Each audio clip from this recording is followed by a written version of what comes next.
Hi guys, welcome back to Sonia की छोटी सी दुनिया।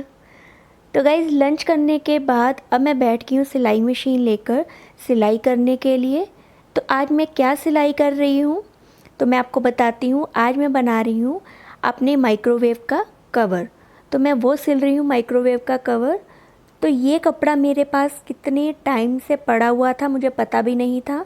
जब हम यहाँ पर शिफ्ट हुए तो कई चीज़ें हमारे हाथ में ऐसी लगी जो कि हमें पहले पता भी नहीं थी, क्योंकि हम चीज़ें ले लेते हैं फिर हम रख देते हैं उन चीज़ों को और हमें बाद में ध्यान ही नहीं आता कि हमारे पास वो है, हम भूल जाते हैं।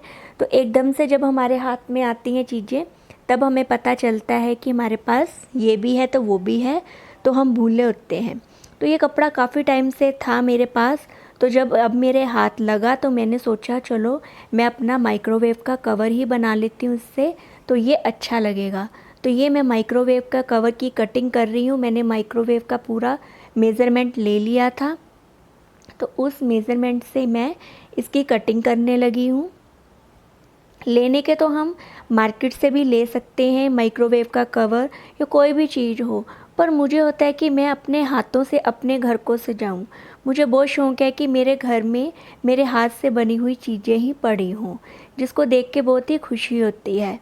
क्योंकि अगर हम मार्केट से कोई चीज़ लेते हैं तो उसमें क्या होता है कि उसमें खुशी तो होती है, चलो चीज़ देखते हैं बढ़िया ही लेते हैं, हम कोई भी चीज़ लेंगे तो, पर उतना मज़ा नहीं आता जो हम अपने हाथ से बनाकर चीज़ को डेकोरेट करते हैं, क्योंकि उसमें हमारी मेहनत लगी होती है। और जो हम मार्केट से चीज़ लेते हैं उसमें हमारा पैसा लगा होता है, उसमें पैसा नज़र आता है, और जो हम अपने हाथ से चीज़ बनाते हैं उसमें हमारी मेहनत नज़र आती है। तो इसीलिए मैं ज़्यादातर चीज़ें जितना हो सकता है मैं अपने हाथ से बनाकर ही डेकोरेट करती हूँ अपने घर को, और मुझे बहुत ही तसल्ली होती है। जैसा मैं चाहती हूँ मुझे वैसा मिल जाता है, क्योंकि मैंने पहले माइक्रोवेव का कवर मैंने मंगवाया था तो मुझे अच्छा नहीं लगा था, वो जल्दी से ख़राब भी हो गया था और जैसा मैं चाहती थी वैसा नहीं था वो। तो इसलिए मैंने सोचा चलो मैं अपने हिसाब से अपने खुद स्टिच करूँगी तो मज़ा भी आएगा मुझे काम करने का, और इसको डेकोरेट करने का भी मज़ा आएगा। तो ये मैं सारा मेज़रमेंट मैंने ले लिया है, जितना मुझे उसकी लेंथ और विड्थ चाहिए थी मैंने उस लेंथ और विड्थ के हिसाब से इसकी मेज़रमेंट करके और अब इसको लगी हूँ मैं कटिंग करने के लिए। तो ये बस मैं कट कर रही हूँ और फिर मैं स्टिच करना शुरू करूँगी इसको। तो जब भी मेरे पास टाइम होता है, अगर मेरे पास कुछ और करने के लिए नहीं होता तो मैं ऐसे सिलाई मशीन ले लेती हूँ और कुछ ना कुछ स्टिच करने लग जाती हूँ। तो ये मैंने कटिंग कर ली है अपने माइक्रोवेव के कवर की। अब मैं इसके लिए लाइनिंग का कपड़ा लिया है, ये भी मेरे घर पर पड़ा हुआ था, तो मैं अब लाइनिंग भी कट कर रही हूँ।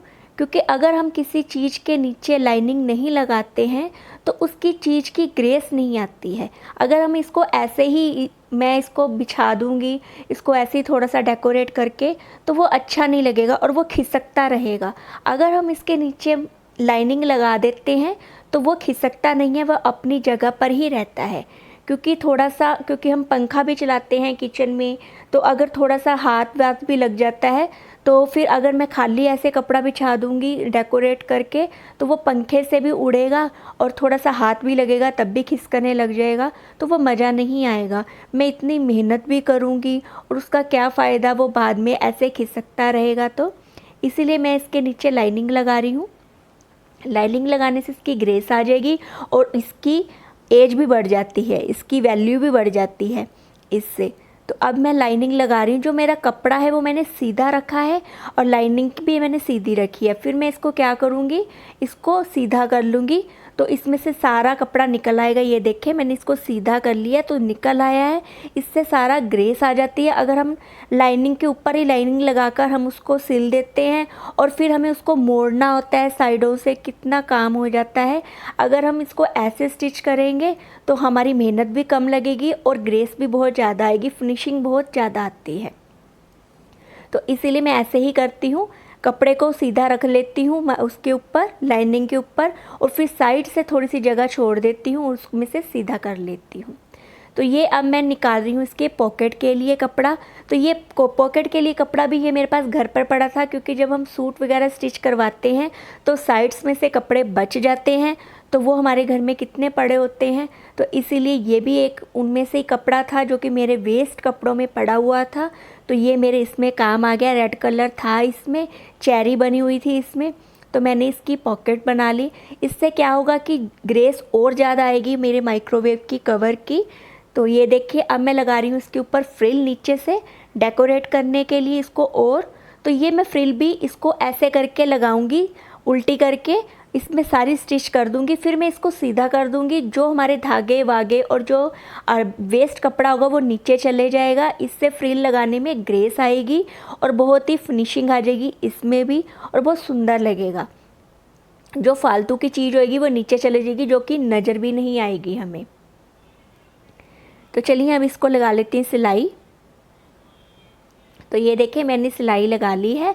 अब देखो कितनी सुंदर लग रही है।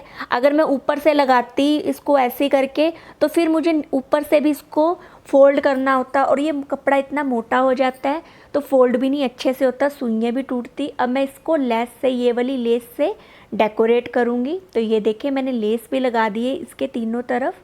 अब मैं इसकी पॉकेट्स में भी लगाऊंगी लेस, यही जो ये मैंने पॉकेट्स बनाई हैं। 3 पॉकेट्स बन गई मेरी इसकी। मैंने बीच में से सेंटर में से सिलाई लगा दी थी तो 3 पॉकेट्स बन गई। अब इसके ऊपर भी लेस लगाऊंगी ये वाली मैं, जिससे कि ये और डेकोरेट हो जाएगा। तो ये इसके ऊपर भी लगाऊंगी, सारे तरफ चारों तरफ मैं इसके लेस लगा दूंगी, जिससे कि ये बहुत ही अच्छे से लगने लग जाएगा। तो ये देखें मैं इसके लेस लगा रही हूँ पॉकेट्स पर। पहले मैं इसको ऐसे पॉकेट्स पे लगा दूंगी, फिर इसके ऊपर लगाऊंगी, तो जो लेस है वो छिप जाएगी। इसको कटिंग करी थी जो मैंने। तो ये देखें कितना सुंदर लग रहा है हमारा कवर। मैंने इसको लेस लगा दी है। तो देखें गाइस हमारा माइक्रोवेव कवर बनकर तैयार है। मेरे घर के वेस्ट कपड़े से ही मैंने इसको बनाया है, और देखो कितना सुंदर लग रहा है। और जो ये लेस थी ये मेरी बुटीक वाली दीदी ने मुझे दे दी थी, और ये लेस से और भी 4 चांद लग गए मेरे इस माइक्रोवेव के कवर को। तो देखिए कितना सुंदर लग रहा है बनकर। और पॉकेट्स जो मैंने साइड्स में बनाई हैं, इस पॉकेट्स में मैं कुछ भी डाल सकती हूँ, कुछ भी रख सकती हूँ, क्योंकि हमारे घर में बहुत सारी चीज़ें ऐसी होती हैं जो कि हमने छिपा के भी रखनी होती है ताकि वो गंद ना नज़र आए।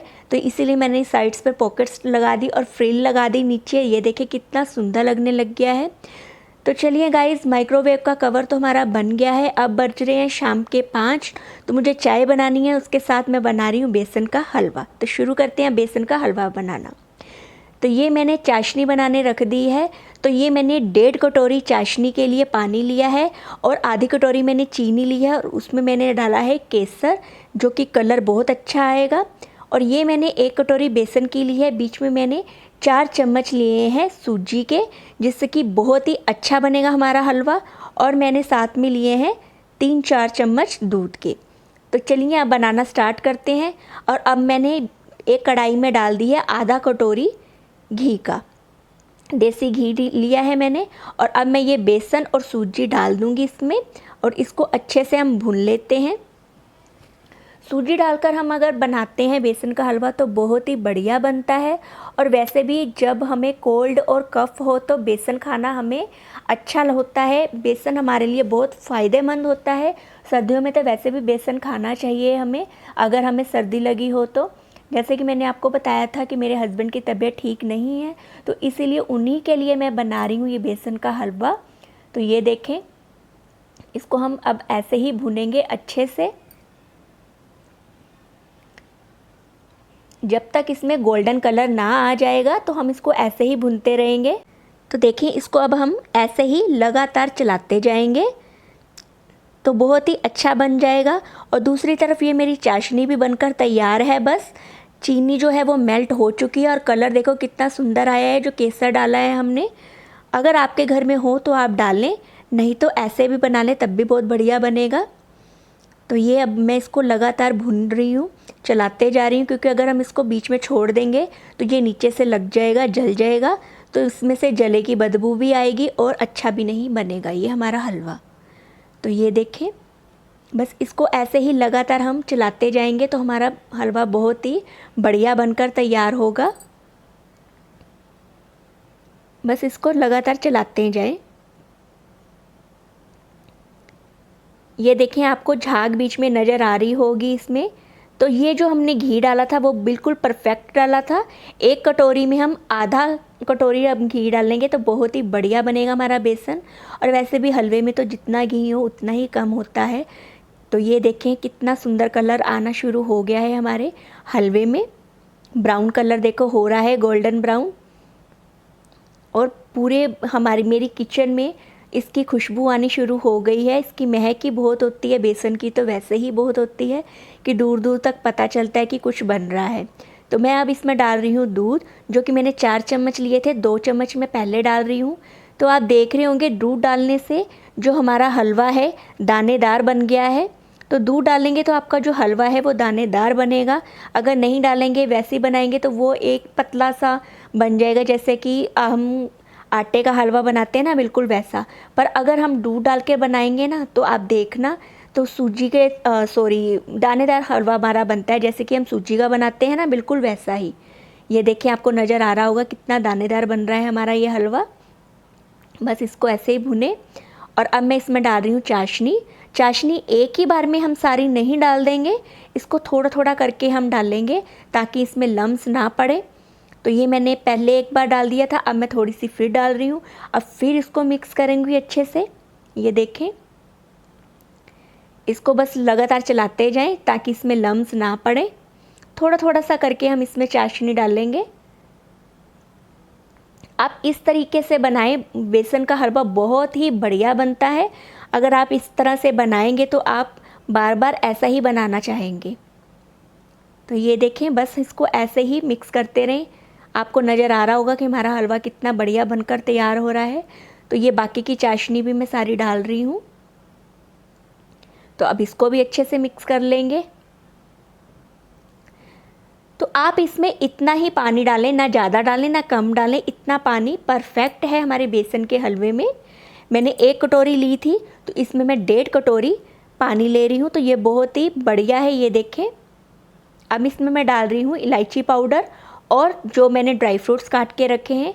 आप अपनी मर्ज़ी से कुछ भी इसमें डाल सकते हैं, आपको जो अच्छा लगे। अगर आप ड्राई फ्रूट्स नहीं खाते तो मत डालना, पर मेरे घर में ड्राई फ्रूट्स बहुत खाते हैं तो मैं हर चीज़ में ड्राई फ्रूट्स डालती हूँ। तो इसको अच्छे से मिक्स कर लेते हैं ताकि ड्राई फ्रूट्स और जो हमने इलायची पाउडर डाला है वो अच्छे से मिक्स हो जाए। इलायची पाउडर डालने से इसमें फ्लेवर बहुत ही अच्छा आता है, तो मैं इसीलिए हलवे में इलायची पाउडर ज़रूर डालती हूँ। तो अब मैं इसमें डाल रही हूँ थोड़ा सा और घी, जिससे कि हमारा हलवा है बहुत ही शाइनी बनेगा। और वैसे भी मैंने आपको पहले भी बताया है कि हलवे में जितना घी हो उतना कम है, बहुत ही बढ़िया लगता है घी वाला हलवा। तो आप देख रहे होंगे कि कितना बढ़िया बना है हमारा हलवा, और पैन छोड़ रहा है, इसका मतलब हमारा हलवा बनकर तैयार है। ये देखिए कितना बढ़िया बना है।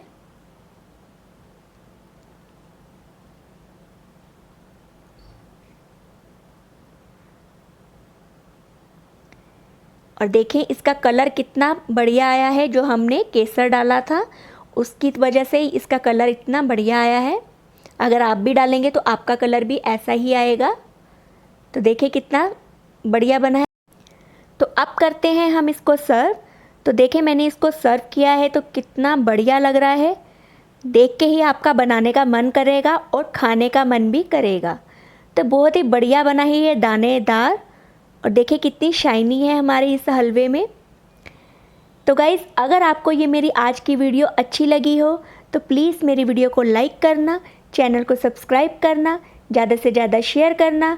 मिलते हैं आपसे अगली वीडियो में, तब तक के लिए गुड बाय।